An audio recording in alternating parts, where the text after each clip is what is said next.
Hello and welcome back to a brand new DNF1 F1 podcast. I hope that you're all doing well and thank you as always for being here.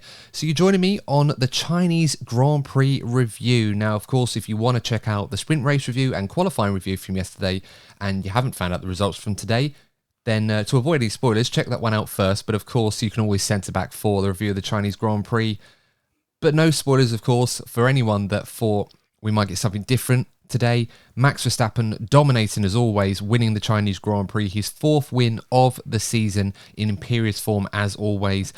Wasn't always so easy for Max. He did have a bit of negotiation to do with a safety car or two, but in all honesty, he really very much looked in control despite the potential threat that might have allured from the safety car. But once again, great stuff from Max Verstappen. And joining me to go through that and all of the talking points from the Chinese Grand Prix, we've got the F1 journalist and host of the Pondering Papaya podcast, who I'm sure is probably a very happy man after today's result, and that's Sam Cooper. Sam, thanks for coming on again. How are you doing, mate? Yeah, I'm doing really well, thank you. Yeah, like you said, very happy man. I'm just going to quiz you. Other than Carlos Sainz and Max Verstappen, who's led the most laps this year? It's probably Lando, isn't it? It is Lando. It's That's got why to I be bring it Lando. up. Yeah. 10 laps, which is 3.6% of the season. So yeah, good result for them, which I'm sure we'll talk about later on.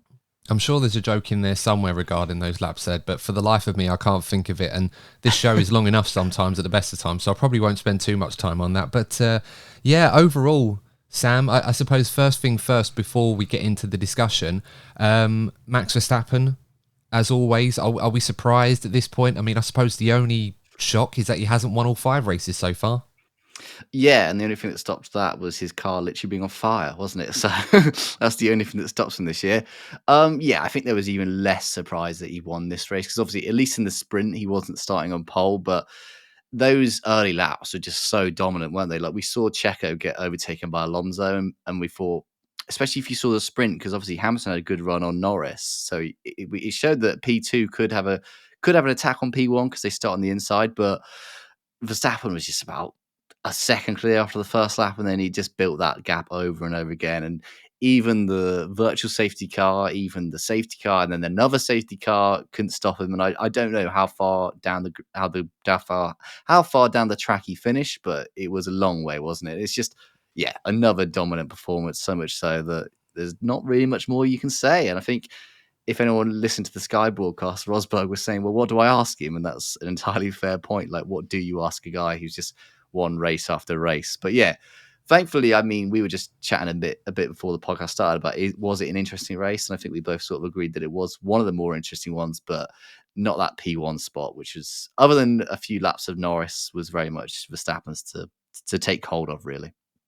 Well, on the question of commentary, I'm sure Rosberg was tasked by Crofty to ask Max what his favourite cheese was, and unless we caught it off camera, Nico let him down on that one. So, he's asking for questions, Crofty's feeding them to him, and he's just not delivering. So I think that one's on Nico, unfortunately.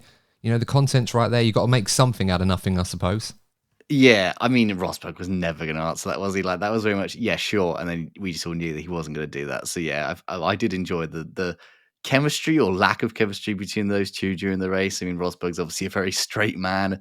Crofty likes to make a few jokes, but yeah, it was interesting, especially without Bundle there. Obviously, he must have spent the weekend at home. I didn't want to go out to China, but yeah, like I said, hard for him to find a new question that can be asked for other than, oh, you won again. What was that like? I don't know, Max might appreciate it maybe from Nico. I mean, both of them are sort of sim racers. I know Rosberg used to do that thing on his old YouTube channel where he used to do tours of laps. Obviously the famous one from Spain a few years back where he didn't want to talk about turn 5, I think it was. We all remember why that was.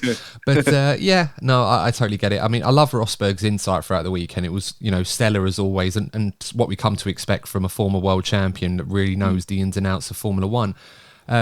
But yeah, the chemistry isn't quite there, I suppose, between him and Crofty. Love the idea, but I don't think that's going to be a permanent fixture, unfortunately. But always good to have Nico around in the paddock, I suppose. Before we get into the discussion, Sam, almost forgot protocol here. Got to read out a 5-star review. And this one's for you guys, of course. As we've always asked for you to support the show, leave us a 5-star review on your favourite podcasting platform. It really does help us out a lot. And as a reward, we like to pay tribute to one of you on each episode and dedicate an episode to you. This one comes from NCN94, who writes in 5-star review, of course, and says, love the show, guys. Really love what you've done with the format this season. Absolutely look forward to listening to your show on my Monday morning commute. So thank you very much, MCN94. This one is for you. So, Sam, was a weekend of memorable moments, I suppose, from this. Certainly wasn't a classic by any stretch of the imagination, but it wasn't a bore fest, I suppose, compared to some other races. Do you have a memorable moment from today's action? From today's action, yeah, it's got to be that weird, not a pilot, but very much a domino of cars after we saw that first safety car. I mean, that was a weird moment in itself, wasn't it? Sort of that delay we had, because it was a good shot of Bottas when he had the mechanical failure that he was getting out of his car, and obviously the camera angle was a bit deceiving. He was probably a bit further away from the track, but it looked like he was right next to the track and there was cars going by him, and everyone's like, why is this not a safety car? But eventually, obviously, we did get the VSC and then the full safety car after that, after Bottas's car got stuck in gear. But yeah, that weird moment where I think Sainz was at the front of the pack, so he slammed on the brakes pretty late.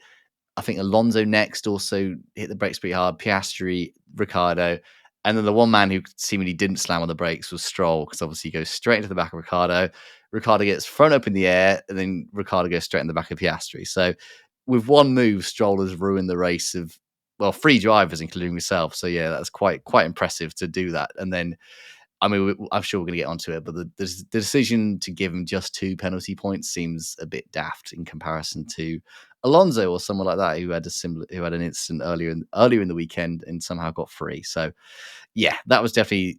I mean, it's a bit sad to say that was the moment of the race, considering it was an incident, a crash, rather than like some good racing. But if I'm being a bit more positive, and I want to say like a memorable moment of the weekend, I think that last sprint quali session was like probably the best quali session we've had so far this year. It was so much fun, like seeing drivers like Max Verstappen unable to keep it on the track, like with that rain that suddenly came down, and we had such a mixed order, and Lando just did so well, didn't he? I think it was the biggest gap between P1 and P2 in about 10 years. And I think, speaking of Rosberg, I think he was the last driver to do something similar in wet conditions. So yeah, if we're speaking about the race, let's go with that weird crash situation. But as a weekend on the whole, I really enjoyed that 10 minutes. Is it 10 minutes in the sprint, or is it 8 minutes? I forget what it is. But whatever that sprint quali session is, I really enjoyed that bit.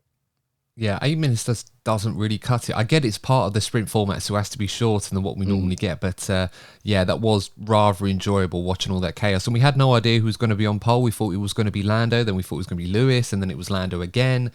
It does keep you on your toes, and that's kind of what we love about F1. I know we love to complain about it because, like, oh, why is this not done? What's this interpretation of the rules? All that stuff. But you know, I'd rather that than watching some of the races that we have seen in recent years where people are constantly complaining because there's not a lot of action going on. And most often they're usually talking about the guy that wins it by a minute, etc., etc. But that's neither here nor there. We did get a lot of questions about the Stroll incident. I suppose the one we have to ask on this one, even though we've kind of talked about this already, was from Mike Davidson. And Mike wrote, surely there needs to be serious questions asked about Stroll's capability to continue to race in F1. He hits Ricciardo, ruins his race, and then blames Ricciardo, despite admitting he wasn't focused on the car in front before he hit him. So, I mean, what did you make of all that, Sam? Because as I said, we talked about this already, where obviously Stroll made a mistake. He wasn't focusing on the car in front. But really, in a situation when you're about to get started and everyone's slowing down, obviously people are going to brake. You've seen, as you said already, Sainz hits on the brakes early. Alonso reacts to that. Then, of course, you've got Russell, Piastri, and Ricciardo. And then Stroll, I don't even know what he's even looking at. Claim he's looking at the corner, but he just goes straight on into the car in front. Should we be asking questions now about his capability to continue racing in the sport at this rate? Because this is not a one-off occurrence, is it, with him? Yeah, I mean that's a fair question. I think he does obviously still deserve to race. Like, I mean, I think Stroll's a difficult one to analyze. Really, like, I think he's a better driver than he sometimes get credit for, but then he also makes a lot of silly mistakes. And I don't think it's mistakes that people have the issue with. I think it's his reactions to the mistakes mainly. Like, he never seems to accept blame, and I know a lot of drivers do that, but like, that one was clear as day. It was his fault. I mean, he said that Ricciardo was brake testing him, and it was quite clearly he wasn't. Like, he was just braking. Like, he needed to brake, or he was going to hit Piastri. About as much as Seb was brake tested by Lewis in Baku 2017. It's just Yeah, they don't exactly. anticipate the slowing speed of these cars when you just lift off because of all the drag. Yeah, there's a difference between brake testing and just using the brake because you have to. But like, yeah, I think that was the main problem. You could see Ricardo was visibly annoyed. Like we were talking earlier, like I think he did an interview with Sky first, and he was relatively calm. Like he was sort of talking about his race, and then clearly, I think you mentioned it was Canal Plus told him what Stroll had said, and he just like switched and suddenly was really quite annoyed with what Stroll had suggested. And like, yeah, it's a completely amateur mistake, and like. It doesn't do Stroll any favors, does it? Like he's got so many people wanting him to fail because of who he is and sort of the the privilege he's been given to drive for this. And like, I don't think he's the worst paid driver we've ever seen in the sport, but like he does make a lot of silly mistakes. Like I'm thinking back to he crashed with Latifi, didn't he? I can't remember which race this was, but it was a few years ago now because obviously Latifi was driving. But that was another similar situation where it was just completely unneeded. He didn't check his mirrors, and they had a quite a serious crash. I don't even think it was in the race. I'm pretty sure it was in a practice session, which obviously shows how needless it was. So yeah, I mean, those kind of situations, the grid's going to be packed up. Like the guy at the front, which obviously this case was Verstappen, like he's trying to pack it up so he can get a good start and a good jump on P2.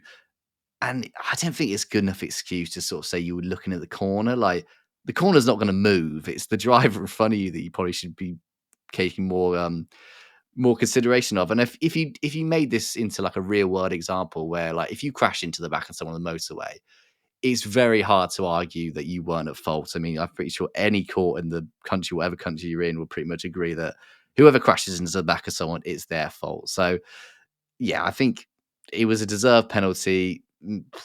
Maybe even a bit lenient considering I mean, I suppose they're not supposed to judge it on the outcome of what happened, but it did seem a bit lenient, especially in terms of the penalty points, not so much the penalty time. But yeah, just not a great move, not a great look. And I think Stroll could do with being a little bit more magnanimous with something like that and just sort of accept blame. Because then I think he'd probably get an easier time. People would agree that, yeah, fair enough. It happens, like mistakes happen. Ricardo's made a fair few mistakes over the last few years, but I think it's making those mistakes and then not accepting it's your fault, especially after the race. Like I've got a bit more sympathy for drivers at the time. Like I think every driver sort of finds it hard to accept blame when you're in the car, but it's when you're out, like you should probably look at it again and say, yeah, that was entirely my fault, which he just hasn't done. So yeah, not a great move. And yeah, it comes after a week where Aston was saying that Stroll has a lot of good technical feedback, and I'm like, well, get him as a developer driver then, or like development driver. You don't need him to be winning points, kind of thing. So, yeah, not a good look for him overall, and sort of another bad mistake to go on his CV. Yeah, I know what you mean by that, and it is a little bit infuriating because I'm someone that in the past have tried to be defensive of Lance Stroll in saying that, look, I know people throw the paid driver tag at him, but we've had so many worse drivers in Formula One that have achieved so much less than he has. And, I think sometimes Stroll does deserve his flowers when they're due, but unfortunately, those moments are now fewer and further between than they used to be. And we often get situations like this where his driving standards become under question. And if he's feeling the pressure because that's a thing, welcome to Formula One.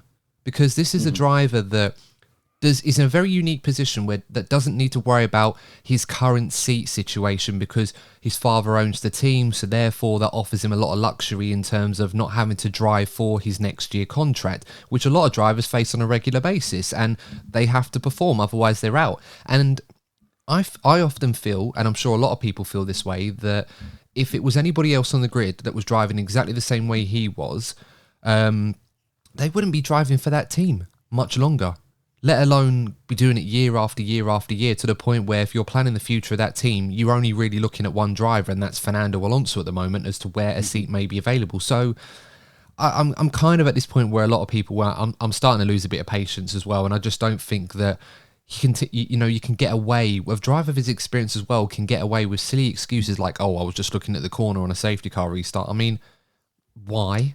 Just focus on where you are and the car in front, and then get on with it once you're back to green flag racing. All a bit strange, I know.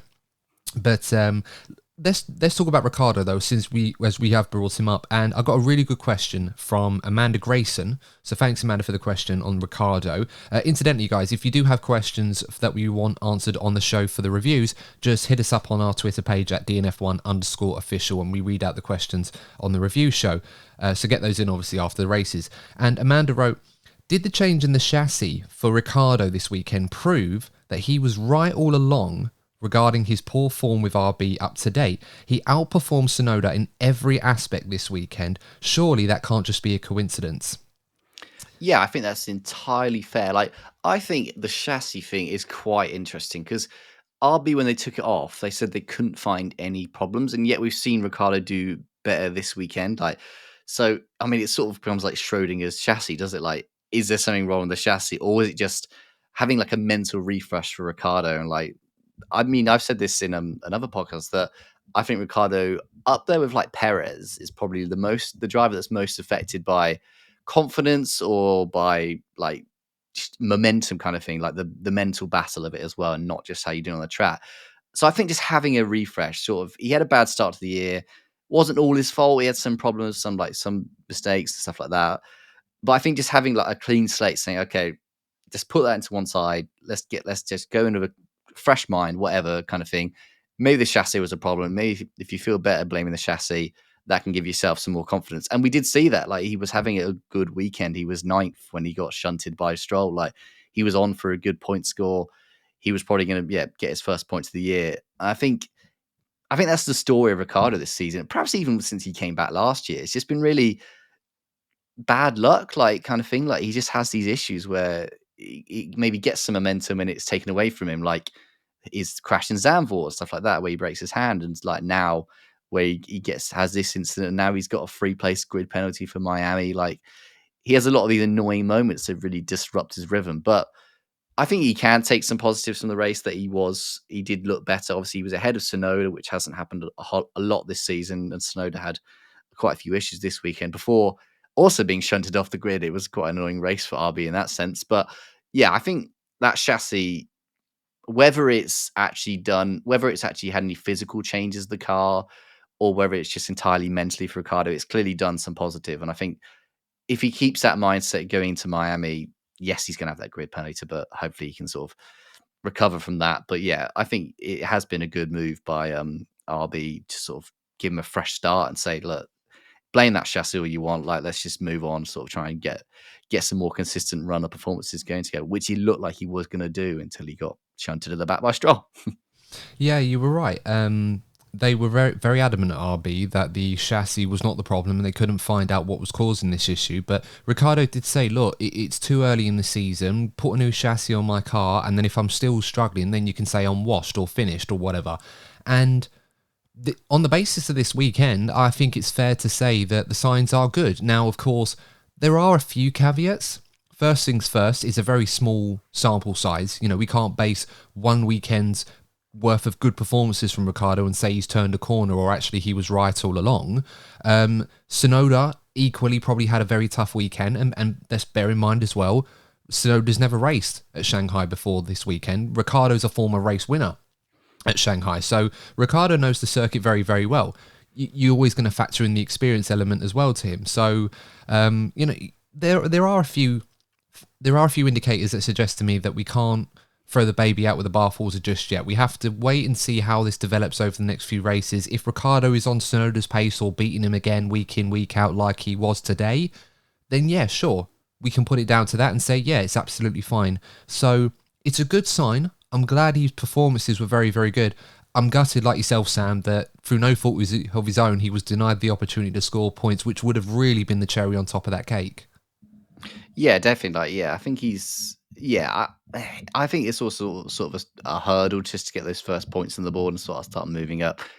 I mean, his season can go one of two ways now. He could obviously sort of go back to how he started the year and sort of really not find any form. And I think if he does that, he doesn't last a year. But if he does now start on a run, maybe he prefers the European circuit. So once we have Miami, maybe he can start kicking on with some circuits that he's driven plenty of times before, and maybe start challenging Tsunoda. Then yeah, I think that's probably a good sign. But I don't think the RB is a bad car. I think Tsunoda's shown that it's got some performance. So Ricciardo will be pretty confident he can get similar levels out of it. He just needs a bit more rub of the green, really, because so far he's having stuff like another driver hitting him and stuff like that, or a bad chassis that's hurting his season. So yeah, I don't think it's the end of the world. I think we've also got to remember it's been 5 races. Like there's plenty of time left in this season of all seasons because there's 24 races. He got over, my maths is terrible. I shouldn't have started this maths equation in my head, but he's got over 75% or whatever it is of the season left. Well, a lot more than that. So yeah, there's plenty of time to recover for sure. Yeah, absolutely. But as I said, it's a good sign for Ricciardo. Hopefully this is not just a one-off and that this is a setting for what's to come from him. And I'm sure Tsunoda will up his game as well to match that, because he won't want to be beat by his teammate, because they're both kind of fighting for their futures, whether you agree with that logic or not from Red Bull.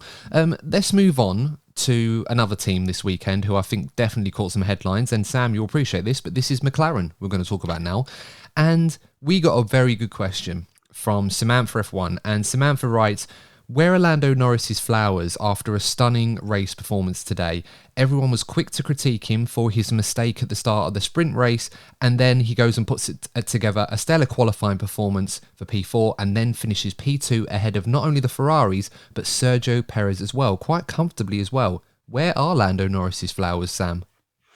I don't know. I can answer that question, but yeah, I think it was one of Lando's best ever races, really. And that seems odd because it wasn't any standout overtakes. I think it was just a really good example of how much he's matured as a driver, and I think that's a good comparison to Piastri.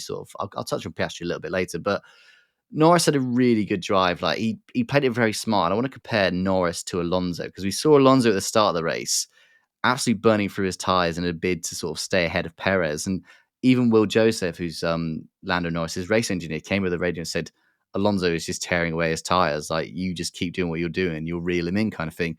And yes, the safety car disrupted that. But yeah, he sort of did all the right things. And yes, there was an element of luck. That virtual safety car really helped him. And he could have missed out on the safety car initially, couldn't he? Because of when it was called out, he'd just gone past the pit. But yeah, I think it was a really good performance. And not only to keep Leclerc behind, but also after the restart to keep Perez behind. I don't think a lot of people would have seen that coming. And he did it easily. He finished 5 seconds down the road compared to Perez. So yeah, I think it was one of Norris's best results, best races really, because he's had 8 P2s in the past, but there wasn't one of the big hitters like DNF this time, was there? He was very much he earned that P2. Yes, there was a safety car involved, which sometimes brings in some luck of its own. But yeah, it was just a great race from Norris. And like you said, other than the sprint start, he had a really good weekend from start to finish, really. That was a very impressive drive at a circuit a lot of people, myself included, thought McLaren weren't going to be very good at because it's sort of not one that suits them. But yeah, great race by Lando and sort of well-deserved podium again. And I'll join you in that. I thought this was going to be a tough weekend for McLaren, and I'm happy that I'm wrong, to be honest. I think McLaren themselves thought they were going to struggle this weekend, given the nature of the Chinese circuit, but they handled it beautifully, especially Lando. As I said, Oscar was a bit unlucky, but we can talk about that in a moment. And I'm with you. I think... I don't know if this is because of some comments that Lando Norris made towards Lewis Hamilton that was a bit tongue-in-cheek a few years back, but ever since... Every time Lando does something which isn't quite spectacular, as he often does quite a lot, to be fair, it's usually picked up by some F1 fans. I'm not going to say it's Colt LH that are picking up on this and trying to beat him with that stick because he said something about Lewis that was less than exemplary. But I do see a lot more of that on the timeline now. And I don't understand it. Lando Norris is not a serial bottler by any stretch of the imagination. I can only think of one time in his entire career where he had a car that was capable of winning a Grand Prix on merit and his teammate won because he was instructed not to pass him back in Monza, and that was obviously Ricciardo for anyone guessing that particular race. Then, of course, we go to Sochi a few years back where him and the team made that judgment call, which was wrong.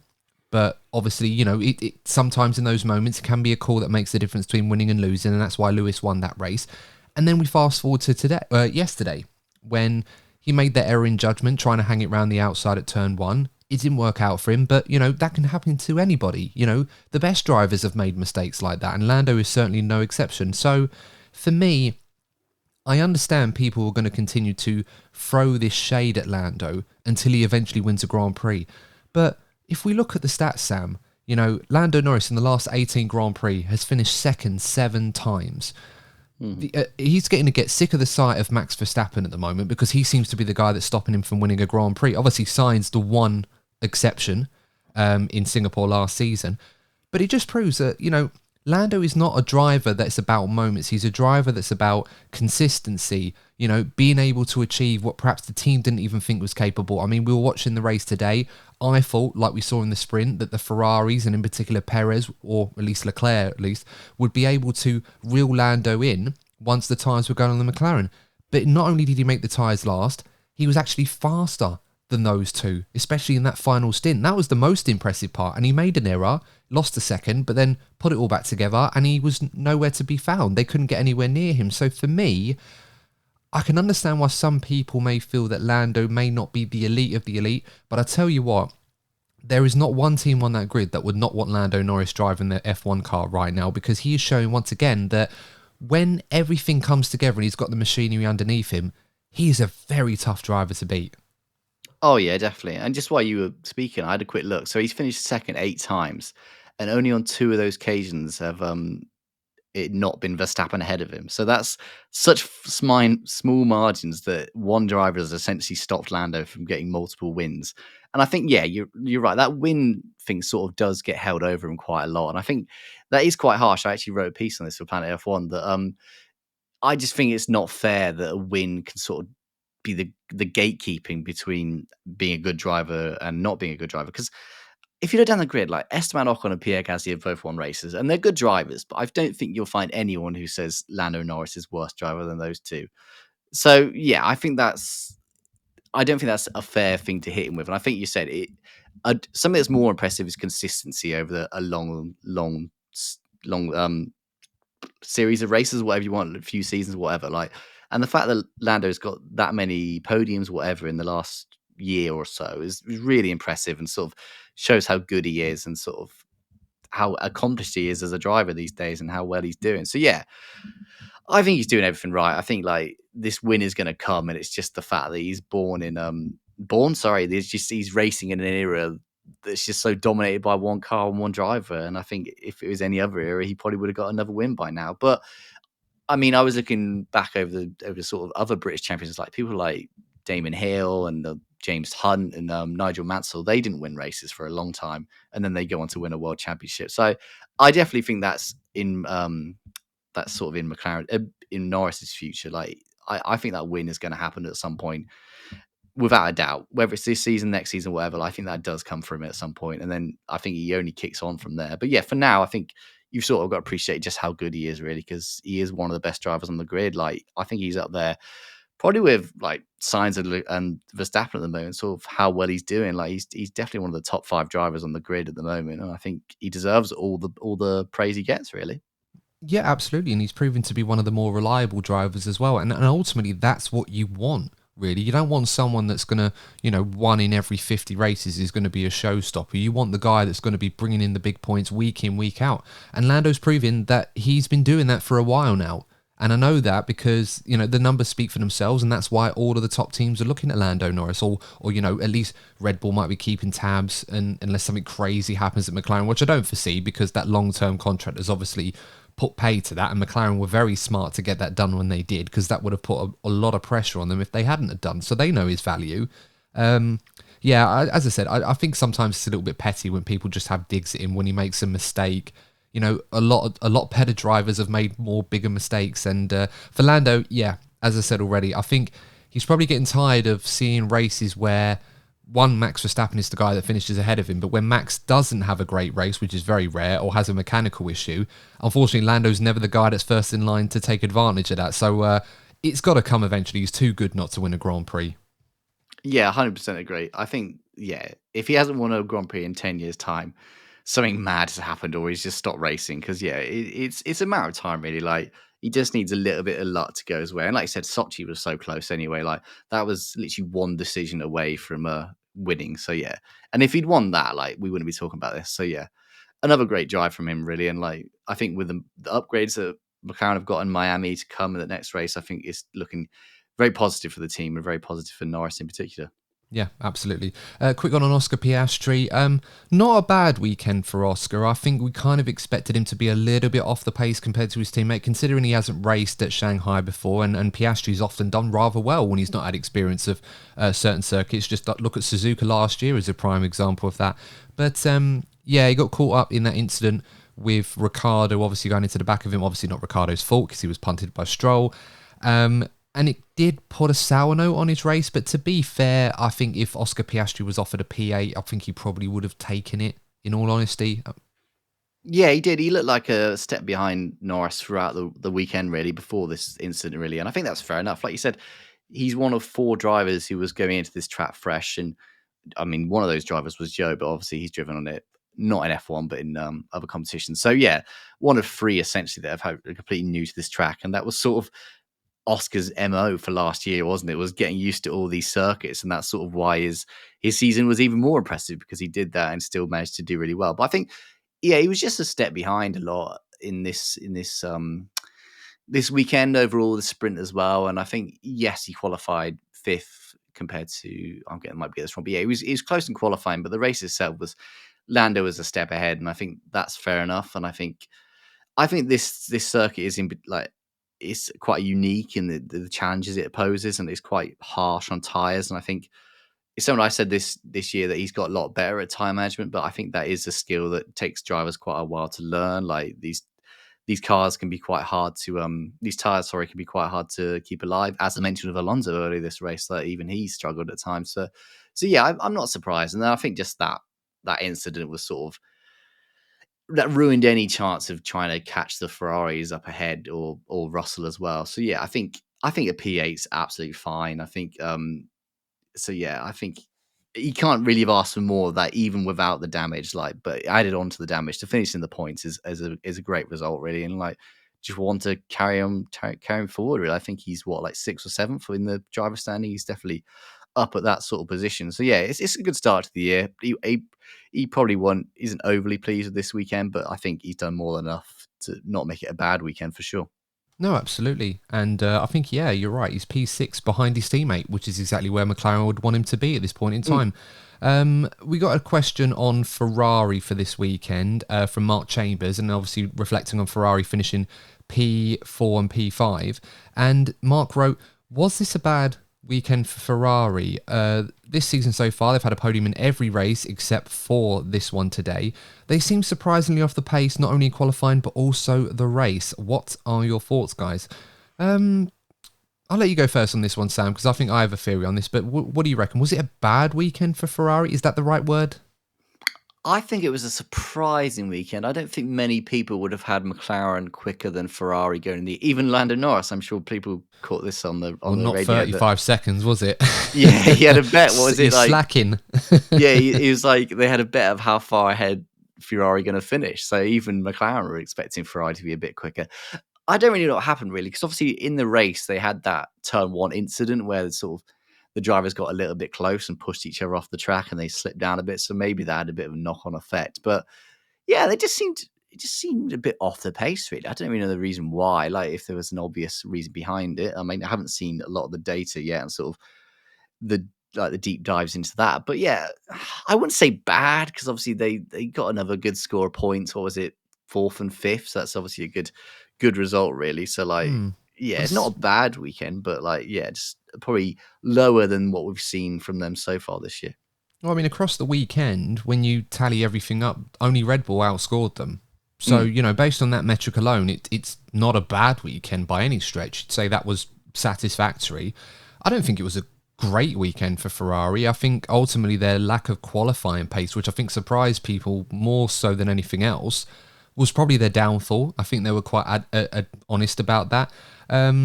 I think also the harder tyre stints, that was a bit of a surprise, because I think Ferrari were obviously banking on having good race pace. Leclerc was quite open, saying they'd sacrifice some quality performance to have a better race car. They hoped that was going to help them out, but he didn't really do that, particularly against Lando Norris. And obviously we have to factor in, you know, we had 2 McLarens and an Aston ahead of Ferrari, and it was only Lando that beat them in the end on merit. So it's not that bad. But yeah, I expected a little bit more from Ferraris, particularly in the final stint of the race. Carlos was compromised by that early safety car. He had to go very long on the hard tyres. Leclerc Yes, of course, he benefited from that, but he might have wanted to go a bit longer, so he could have pushed harder on the hards at the end. I guess we'll never know, but ultimately they will beat all ends up by Lando Norris in particular. But I wouldn't say it was a bad weekend for Ferrari. I think it was just one of those weekends where perhaps they hoped for better, didn't really work out for them, and that can happen from time to time. Yeah, definitely. Yeah, I think you can't be clearly P2 every weekend. So I think that was really a theme of last year, wasn't it? We saw every weekend was like a different team was the second best, while obviously Red Bull were pretty much favourites the whole time. Like there was so much change depending on the circuit of who was the second best car. And we haven't really seen that this much this year. It's been pretty clearly Red Bull. I think Australia, it was Red Bull and Ferrari, which would have made it more interesting had Verstappen not retired. But overall, the order's pretty much been Red Bull, Ferrari, McLaren, and then Mercedes, Aston Martin battling, and then obviously the rest of the grid. But this is probably the first time that McLaren, especially Norris, has sort of been a step ahead of Ferrari. So whether that's a trend that's going to continue, I suppose we'll have to see after a few races, especially with these upgrades now that we're seeing. But I don't think Ferrari are going to go home and be really disappointed in themselves. I think even if it was a bad weekend, it's fourth and fifth. Like it's a good score. Like you said, second most points as a team. So yeah, I think absolutely fine. Yeah, it depends on where they set their measuring stick for this, because if they're measuring against Red Bull, then sure, fair enough, it's been a bad weekend for them, but they could have easily come third and fourth or where they finished and considered it to be good. It's hard to tell, but I think in the past, Sam, especially last year, when Ferrari had a bad weekend, that might be a weekend where they were lucky to score points at all, let alone if finishing fourth and fifth and only being beaten by one of your direct competition. And we can put that down to Lando being excellent this weekend, which I think is probably fair, then fair enough. I don't think they'll be too downbeat about it. I think they're more surprised than anything else. As you said surprised. I think that's probably the right word to describe it. But, there's more to come from Ferrari. We know this. The big upgrade package that they've been talking about for a while that's coming in Imola. That's obviously going to be a very important weekend to see where Ferrari are in terms of can they compete with Red Bull, or are they just going to be a solid P2? So, yeah, not a terrible weekend for Ferrari by any stretch of the imagination, but obviously they would have hoped for a little bit more than what they got. Let's talk about Fernando Alonso. We should talk about him, Sam. And it was an interesting weekend for Fernando. Obviously, sprint qualifying was all right, but the race was a bit of a nightmare. Then we fast forward to the main race after another excellent qualifying performance from Fernando. But we got a question from AM1418 who writes, why did Aston Martin put Fernando Alonso onto the softs after the safety car, knowing he'd have to stop again when everyone else was going to the end on hard tyres? Surely being on the harder tyres was the best bet to get the best position possible. Yeah, Thoughts, mate? I think that's exactly my point I was going to make. I think the strategy was bizarre, and as you were talking, I pulled up the pit stop. So he started on mediums, pitted in lap 11, did 12 laps on the hard, and then did 20 on the soft. Which, in your mind, those two are the wrong way round, aren't they? Obviously, safety cars come into it. He wasn't to know that he pitted onto hards only for there to be a safety car, but yeah, I mean, it was a bit of a bizarre decision. Like you said, it almost would have been worth sticking on the hards, trying to conserve them, and then maybe go on to the mediums. But in the end, he went on to the softs for 20 laps, which really hurt his time. Like he was just getting eaten up at points, and sort of maybe they were waiting for another safety car, hoping one would come, but it never came, obviously. And so he pitted onto the mediums. He did okay. He managed to make up a few places, but he went from, I think it was like P3, where he was sort of running very high up, and then he shot right down the grid. So yeah, I'd be interested. I haven't heard anything from Aston Martin as we record this, but I'm interested to hear sort of why they did that and whether that was due to Alonso's approach at the start. Because, like we said, he came out very strong against Perez. He got him into turn one or turn two, wherever it was, and then obviously he really tried to keep Perez behind him. And I don't know if Alonso should have just sort of accepted that Perez is in a quicker car, much quicker car. He was going to overtake at some point. Whether his race was better off being a bit smarter and just letting Checo pass. We saw it with Leclerc actually, didn't it, with Verstappen at one point, where Leclerc was on softs, Verstappen was a new hard. So and Leclerc was like, "Well, there's no point in me racing him. I might as well let him go." I do wonder if Alonso should have done that with Perez and just maybe kept his tyres a little bit more alive. And then he probably gets to the VSC, having been on the same set of tyres, and then he can make a more of an informed choice.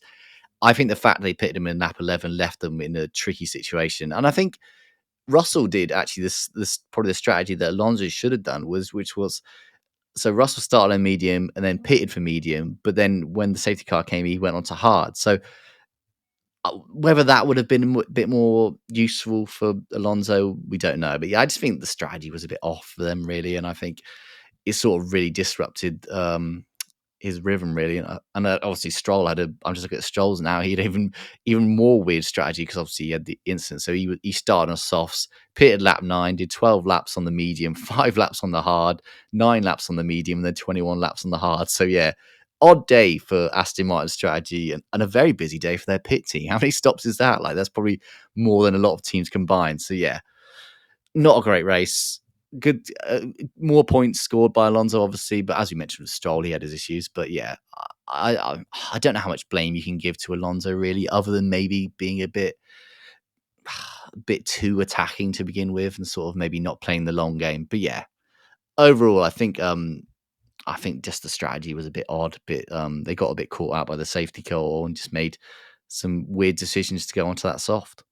Yeah, I think, you know what, I was thinking about this, and I was looking at the tyre allocation before, obviously, we did this, and I was thinking to myself, did Alonso have any fresh hard tyres to use?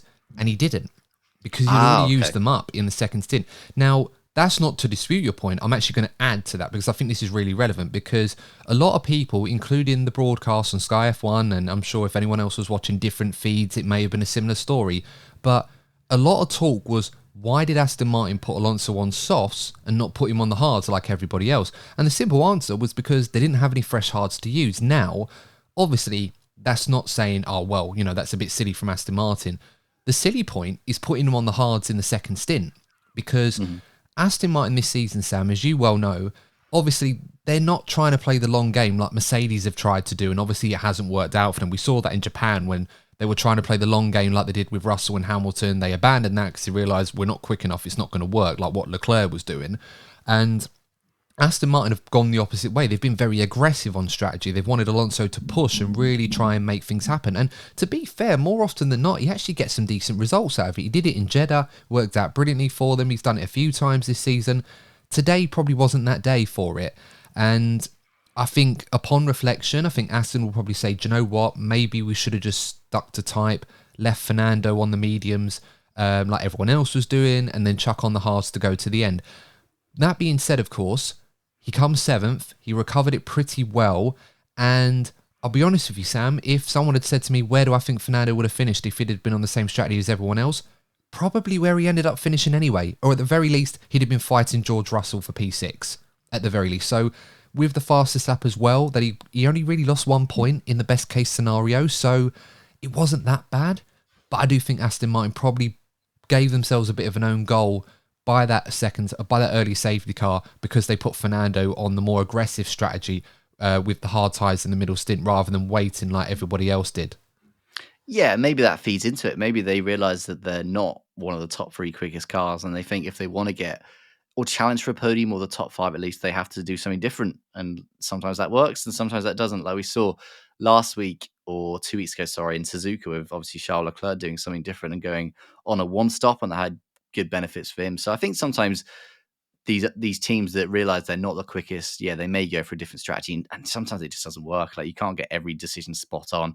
If there'd been a safety car late on, like the Alonso would have been in great position to sort of do well, but it didn't happen, and that's sort of just the way it goes. Sometimes you just got to accept that, take the points. Like you said, fastest lap as well, so an extra point for that, and move on, really. Like, they scored, I was going to say they scored more points than Mercedes, but I don't know if that's true. It might be true, but at least they scored a similar amount.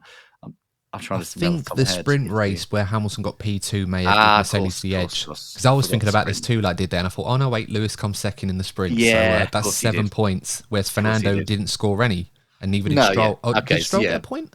No, I don't think he did. I don't think he did either. I think Piastri was the last point scorer. Yeah, he would have been. Yeah. Anyway, similar amount of points, maybe a little bit less, but yeah, it's not too bad for a one-man team, is it really? So yeah, I don't think it's a bad weekend. Similar to Ferrari, like they gambled a little bit and it just didn't pay off. Yeah, absolutely. I mean, and let's be honest, Fernando is the guy you want in your car if you're going to gamble on strategy to make it work more often than not. But that safety car, I think, done them in. Would the strategy have worked for them if the safety car wasn't a thing? maybe, but I would argue that on raw pace and tyre management, P6 probably would have been the best they could have hoped for. So finishing 7th with the fastest lap, what have they really lost? Not much, to be honest. And when they're competing with Mercedes, 1 point, it's close, but I don't think they'll complain too much. Speaking of Mercedes, of course, George Russell, he was certainly involved at the start, obviously took advantage of the Ferraris. It was a little bit quiet for the rest of the race, but obviously finished in P6 in the end, so I don't think it was a bad job from him compared to the sprint. But we had a question from Juhel Ahmed on Hamilton.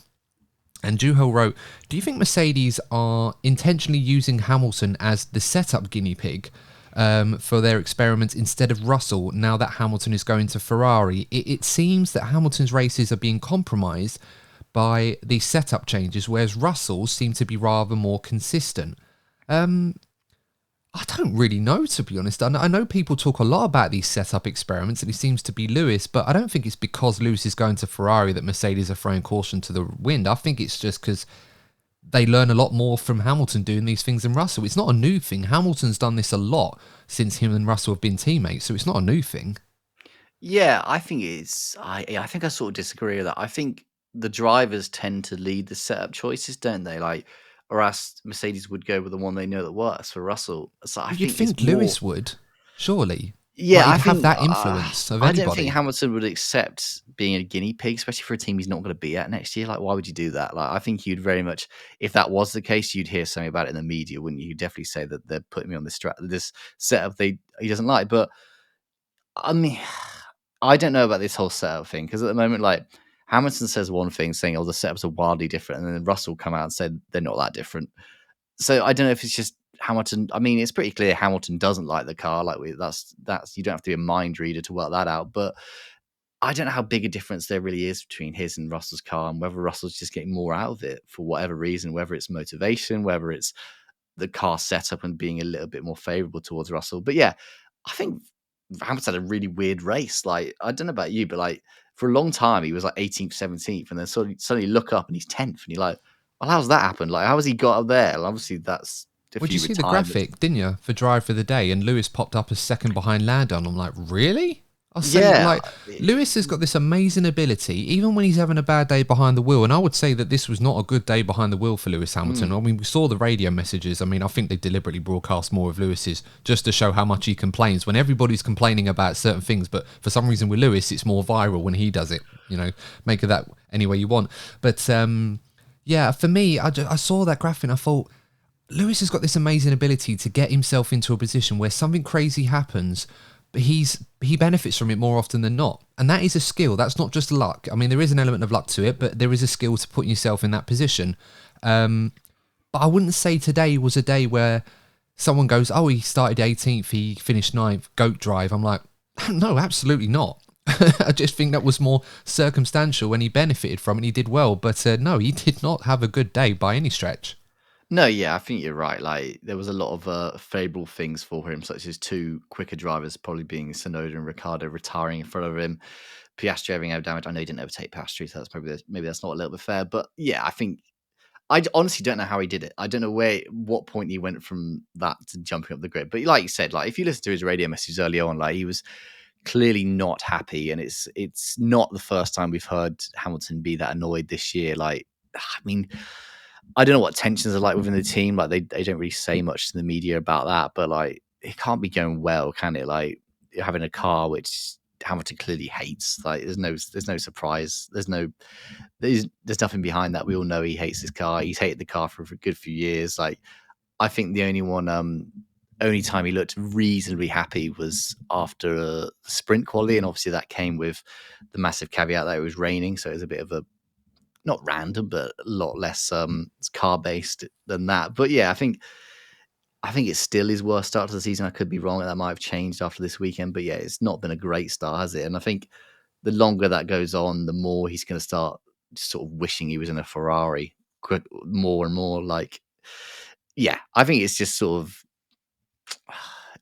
it's just the ending of the relationship, isn't it? And it's sort of just it's going to be a long season that's going to happen, and sort of they just got sort of yeah, like I said, any upgrades are probably going to go to Russell first, and like Russell's going to get the preferential treatment. So yeah, I mean, I just don't know what to make of his race, really. Like, I don't think it was great, but somehow he's in the points having started 18th. But yeah, that was probably due to the circumstances more than an outstanding drive, at least. I mean, he obviously drove well to do that, but it wasn't one of those races you look back and say, "Oh my god, how did he do that?" kind of thing. Sort of, I like not similar to was it Verstappen at Spa last year or 2 years ago, where he sort of Mm. just blitzed the grid and everyone's like, "Wow."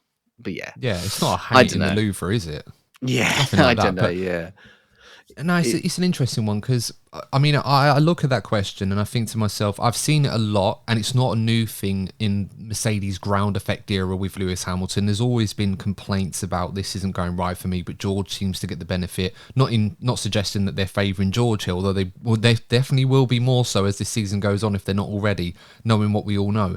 But it's just down to the characteristics of the car, and Lewis can't get the most out of it. We saw on Friday when he put that car, looked like it was going to be on sprint pole, only to be beat by Lando, that he still got it. You know, I don't think there are any doubts in my mind, at least. And I know maybe this is me being a Ferrari fan chucking the copium here, but he's a long way from finished, Lewis Hamilton. And yeah, it's just, I often think about in this situation, I often compare it to Ricciardo and Vettel when they were first teammates at Red Bull in, was it 2014, was it? And that was a dog of a car Red Bull had. It was still a car good enough to win races, but compared to what they had produced in the past, they really struggled with that first iteration of the new cars with the hybrid power units. But Ricciardo was so used to driving round a car's fault because of his time at Toro Rosso before that. He brought that experience into Red Bull and he just excelled and won a few races, whereas Vettel really struggled. And I think we're seeing this a bit with Russell and Hamilton, where these inherent car issues are always going to be a problem for drivers like Lewis that are so used to a car being able to do everything he wanted to and more so he can get the most out of it. But George Russell's got that experience of driving around a car's faults throughout his entire F1 career. Maybe that's a decisive factor that we're overlooking that might explain why George is not happy, but seems a bit more comfortable with handling a car's problems in the same way that Lewis is struggling at the moment. yeah, I think that was definitely a factor in Russell's first year because obviously he came from Williams, which had a load of problems. Then suddenly he was at Mercedes, which had a load of problems, and I think that definitely explains why. I think the better the car is, the better Hamilton does over Russell, and I think that's quite obvious to see. Like towards the end of last year, where it started to be a little bit better, Hamilton started dominating over Russell, didn't he? And I think this year, when the car's not great again, Russell's doing better. So I think yeah, there is definitely something behind that. That Russell has an ability to get the best out of worst performing cars simply because he's had to do it all his career, whereas Hamilton has arguably never done it, has he? I was just thinking back, like he I started don't think he McLaren there very has. strong. Yeah, No. maybe that first year where he joined Mercedes before the engine changes, but even then, like it wasn't a terrible car by any stretch. So yeah, I think it's a new skill for Hamilton that he's not overly keen to learn at this stage of his career. So yeah, Mm. I think there's definitely something to that. Definitely something to say that Russell's just better at getting stuff out of an underwhelming car. Yeah, and it's not exactly a trait that I would say makes a driver or breaks a driver because, you know, ultimately you want the best car, the best driver driving the best car and see what happens. We know, you know, someone like Max Verstappen can produce crazy performances out of nowhere, but there were times when that Red Bull was terrible and Max was absolutely nowhere, you know, could barely even finish a race. So it's not exactly a blotch on his record compared to what Lewis is dealing with now. So I guess it'll be interesting to see what happens when Hamilton joins Ferrari. I suppose he'll be glad that Ferrari look a lot more solid with their base and more responsive to what the drivers want. So that's obviously a good thing. Clearly, Sam, there needs to be a study about the art of Hamilton being able to predict the right car to be in at the right time. Because at the moment, I think if Ferrari carry on with the trajectory that they're looking to do, he's going to have a good car underneath him next year, and we'll have to wait and see how good that is compared to the likes of Red Bull. Yeah, he's the anti-Alonso in that regard, isn't he? Like every career move that Hamilton's made has been good, whereas every career move that Alonso's, other than to Aston Martin, probably has been quite bad. So yeah, we'll see next year. The proof will be in the pudding, won't it? Like next year, how well he does, and sort of if he returns to the Mercedes Hamilton that we knew, or if he gets stuck in the mire again. But yeah, that's a year's time. I'm sure that'd be very interesting. Come the first race in Australia now, in Australia, isn't it? So yeah. I think this season's sort of a dud for Hamilton, really. Like, he's not fighting for anything. He's not fighting for Mercedes, really, is he? Like, he's sort of focused on next year, as much as he says he won't be. But I think the longer this underwhelming car goes on, the more and more he'll look forward to that, to essentially leaving the team and joining a Ferrari. you'll start seeing a lot more debriefings and meetings where Ferrari have, and then all of a sudden Hamilton just casually walks out dressed up in a disguise or something. Yeah, Like or he'll get him into the Mercedes team garage and his pass won't work. Like, sorry, Les, oh yeah, that meme.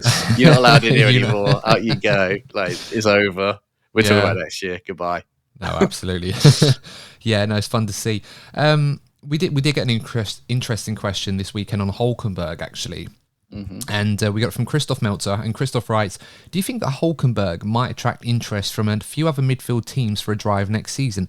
He scored points yet again this season and is arguably doing the best value for money job in qualifying this season.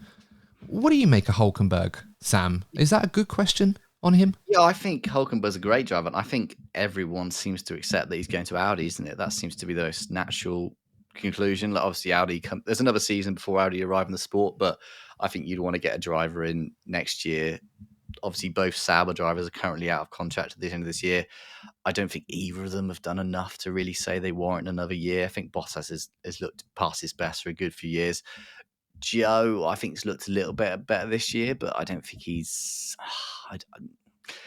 I don't think he's done enough really to say he definitely deserves a seat for next year, as much as the Chinese fans at home, the Grand Prix loved him, kind of thing. But yeah, Well, that stunt at the end, wasn't it, where he pitted in Parc Fermé on the starting grid with Perez and Verstappen because Lando for some reason missed his cue, and they had that stand made up for him. I put on Twitter, I said, is that a wholesome moment from F1 or is it marketing genius? Because maybe for a bit me, of both. I think, it was a bit of column A and column B, but it was quite interesting to see that.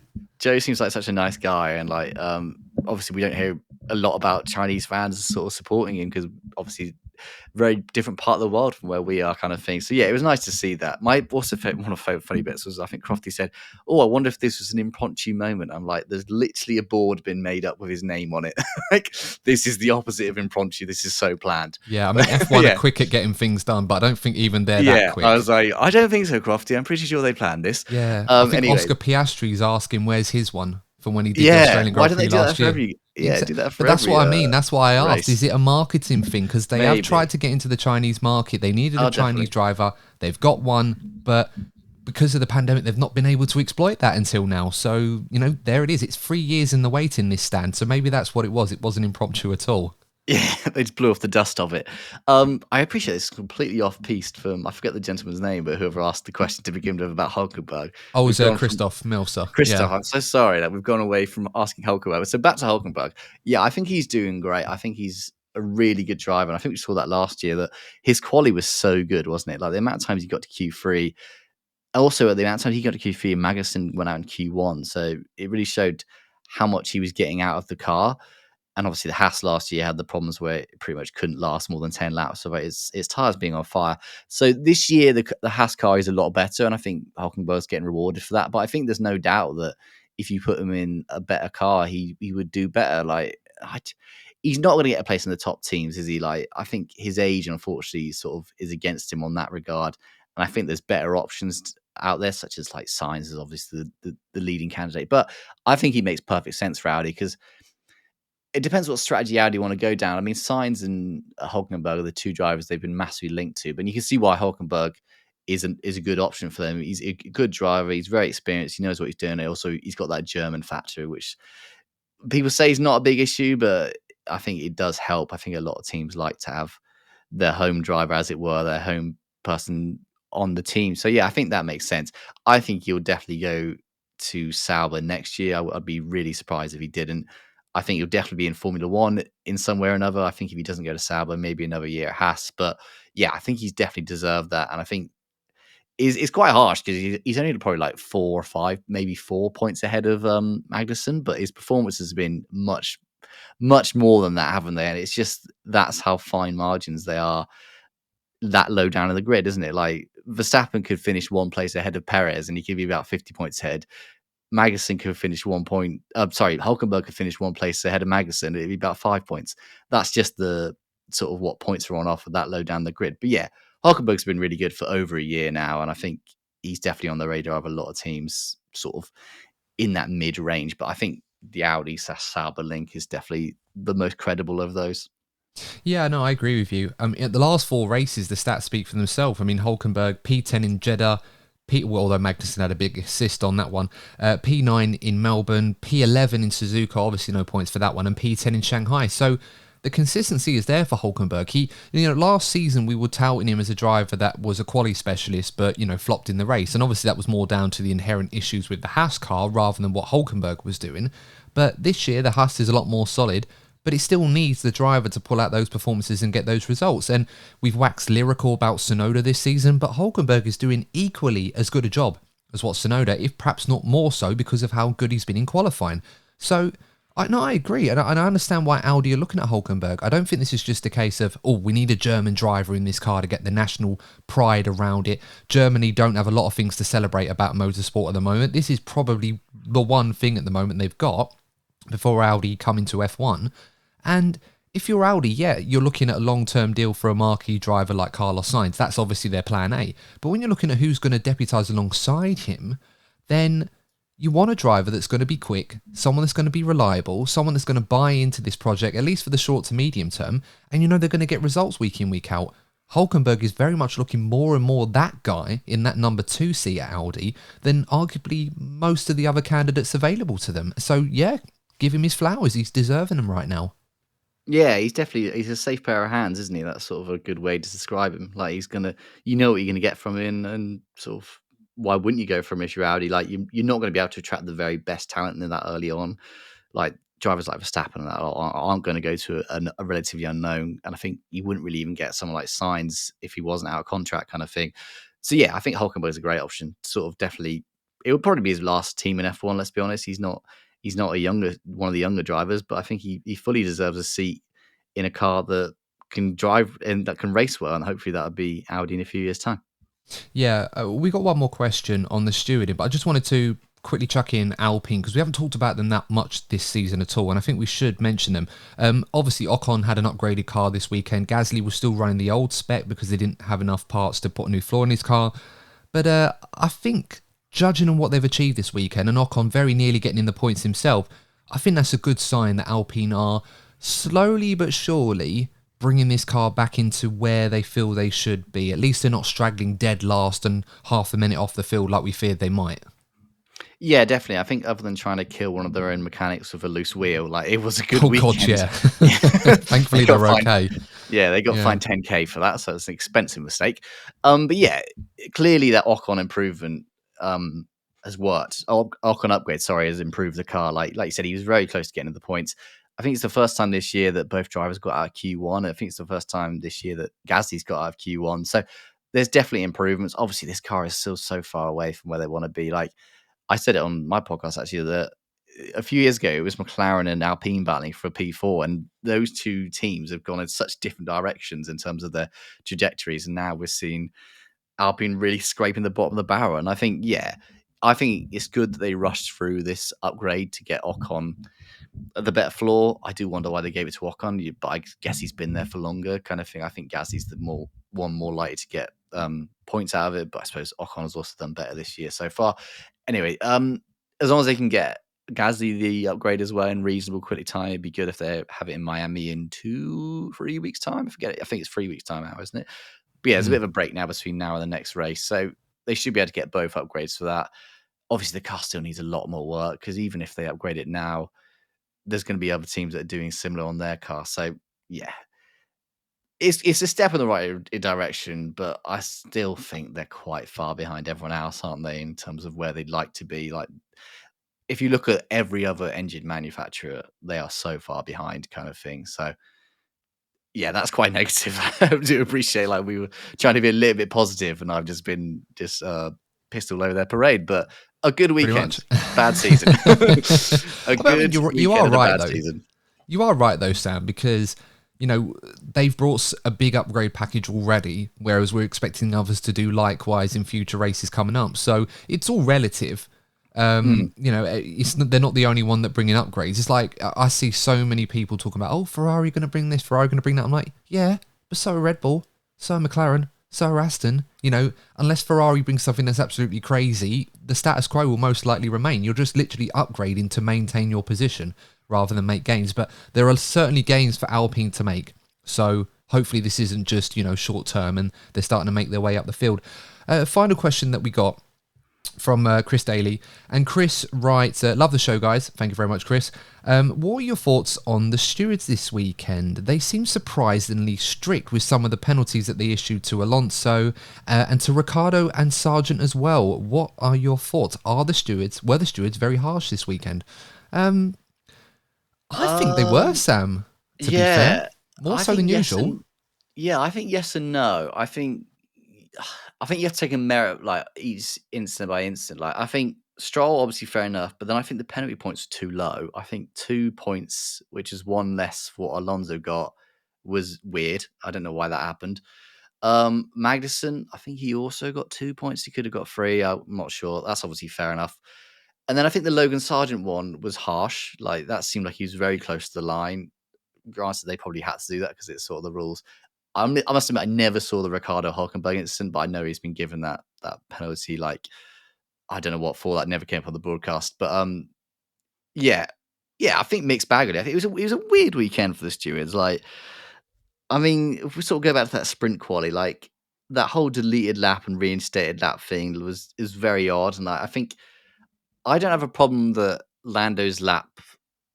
I mean, I think it was fine that Lando's lap. I mean, I'm just trying to get my words out. I Well, think the problem with it was the director sorry. in the notes, sorry, Sam, the director in the notes made it clear that obviously when the lap time gets invalidated and the next lap does at some circuits, it's race by race. They've made that clear. In this race, they made it clear that wasn't applied because they had the gravel on the outside, so you're not really gaining any time. I get it, but I don't see why people are moaning about that one personally. I thought it was quite clear. I'm fine with that bit. My problem is why do they delete the lap and then reinstate it? Because they had a situation where Hamilton was on pole, he was the only one left on track, and yet, so he in the end he didn't back off his lap. He kept going as fast as he could, as He far as I could could have tell. gone faster, I suppose. Yeah, like that's maybe my he only backed issue. off. Like, Yeah, say if Hamilton had stopped going for it because he knows he's in pole and every other driver's back in the pit, and then they say Norris has got pole, you'd be quite annoyed. Granted, that didn't happen, but it could have happened if you get me. So I think that was odd. I think the Alonso whole situation was odd, where he's getting a penalty for look like a racing incident. Obviously, the 3 points, and then the I reckon Stroll that was getting Johnny Herbert that did that. yeah. Or another conspiracy theory is like, because obviously they had the stuff recently where it was alleged that the president sort of interfered with Aston Martin. I mean, they're super strict on Alonso now, saying everything you do penalty, and it's like that clip of him, isn't it? Maximum penalties. And he said, if anyone remembers that a few years ago. But yeah, I think it was weird from the stewards. Obviously, a very busy weekend. I think a lot There was the more. protest as well, wasn't there, from Aston Martin after main qualifying about signs? Yeah, and that was weird as well, because that was also like the wording. It was also a really long document. It was 3 pages, which doesn't really happen for these kind of decisions. But yeah, it was like we were gonna penalize him, but the rules say aren't clear enough. So it was a bit like we should have fined you, but we can't because the rules say no. But so yeah, that was also odd. Yeah, mixed bag is probably what I'm saying overall. Like mixed bag from the stewards. I think they were sometimes very strict and sometimes a bit lenient, especially with regards to Stroll. I think it's hard to be consistent in matters like this. You do get so many incidents, and we did have a lot to deal with this weekend. So, you've got to give them credit where credit's due. I don't think they made too many bad decisions. I think the ultimate outcomes were right, but except for the Sergeant Hulkenberg one, I think that was ridiculous. That they penalised Logan Sargent for overtaking Hulkenberg under safety car when Sargent's coming full speed before the safety car is even out, or at that point when they've called it, and Hulkenberg's just come out the pit lane on the second safety car line. I'm thinking, come on, guys. Like a little bit of common sense and say, look, there's no way Sargent is stopping that car to not overtake Hulkenberg. And if he does, then simply get on the radio and tell him to give the place back. I don't see why that's a problem. Why do you have to penalise him afterwards? Yeah, definitely. I think that was the harshest of all of them, really. Like he looked like it was very close, regardless of how if it does break the rules or not. It was a very close thing. It didn't make a huge amount of difference to the race. Like Hulkenberg finished ahead of Sargent anyway, so yeah. I don't know. Yeah, that was the harshest one. I feel like I definitely, having not seen the Ricardo one, which it sounds like Ricardo knew, accepted it anyway. So yeah, I think maybe that was a bit fairer. But yeah, the Sargent one in particular seemed a bit harsh and a bit unnecessary. But I suppose if they're if they're doing this thing now, following the rule by the book, which we've seen since 2021, then I suppose they had to do it, really.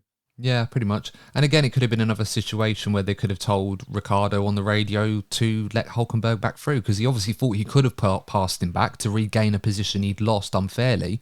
But obviously that wasn't the case, or at least it wasn't made clear to him. I don't know. But unfortunately, he's got a free-place grid drop for Miami, so that doesn't help any stretch for Daniel Ricciardo, but hopefully he can recover that anyway. But I think that's what we've got time for in this one, Sam. Thanks as always for coming on and offering your expert insight. For the benefit of our listeners, of course, you've got your McLaren show, Pondering Papaya, for any McLaren fans anywhere that might be keen on listening, or even if you're not, just check it out anyway. Where can they find you, mate? Pretty much everywhere, really. Like anywhere you listen to this podcast, you can presumably find us. So yeah, Pondering Papaya, it's nice and easy to find. On social media as well, at Pondering Papaya. I'm on social media at Sam Cooper _ So yeah, anywhere on there. Also write for Planet F1. So if you want to see some stuff on there, I'm on there. So yeah, I'm everywhere basically. You can't escape me. There you go. And why would you want to anyway? But that's all we've got time for, guys. Hope you enjoyed the episode. And yeah, quite a bit of a break before Miami. I think that's a sprint race as well. So yeah, can't say I was looking forward to that sprint weekend. But hey ho, we'll just have to make the best of it. Hopefully it will prove to be a classic in Miami and we're all idiots and we should have never have misjudged it. But yeah, judging by your face, Sam, I don't think you're as confident that that's going to happen, but never mind. And until then, guys, thanks for tuning in as always. We'll have more content coming your way in the meantime, including a couple of good discussions on some big topics so far this season, so definitely check those out. But we'll see you in the next one. Take care.